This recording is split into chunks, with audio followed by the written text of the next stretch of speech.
Personal na binisita ni Quezon City Mayor Joy Belmonte ang ilang evacuation center para kamustahin ang kalagayan ng mga lumikas na residente po. Dulot nga po ng walang tigil na pag-ulan at ng mga pagbaha.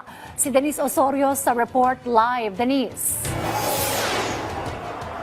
Dayan, dahil sa patuloy na pagbuhos ng ulan dahil sa habagat o dulot ng habagat, nasa 29,254 na pamilya na o halos sa 7,259 na 29,254 na katao o 7,259 na pamilya na ang inililikas mula sa iba't ibang lugar ng Quezon City as of 11 p.m. kagabi.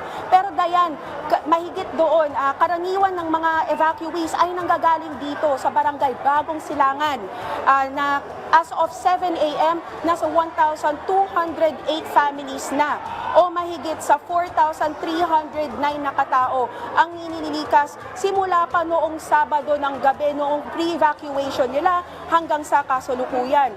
Dayan, kaninang alas 2 ng umaga dumaan dito si Mayor Joy Belmonte upang i-check o kamustahin ang kalagayan ng mga evacuees. Ipinapatupad na rin dito ang mas sistematikong proseso ng profiling upang mas mabilis at organisado ang distribution ng ayuda. Bawat pamilya ay may sariling evacuation card na may QR code na ginagamit sa pag-check-in at pag-record ng mga natatanggap nilang tulong tulad ng pagkain, gamot at mga relief goods. Patuloy ding namamahagi ang lungsod ng mga hot meals at hygiene kits para sa mga lumikas. Sa kabuuan, may 8 evacuation centers na binuksan sa iba't ibang bahagi ng barangay Bagong Silangan. Nakaantabay naman ang Health Department at mga health workers para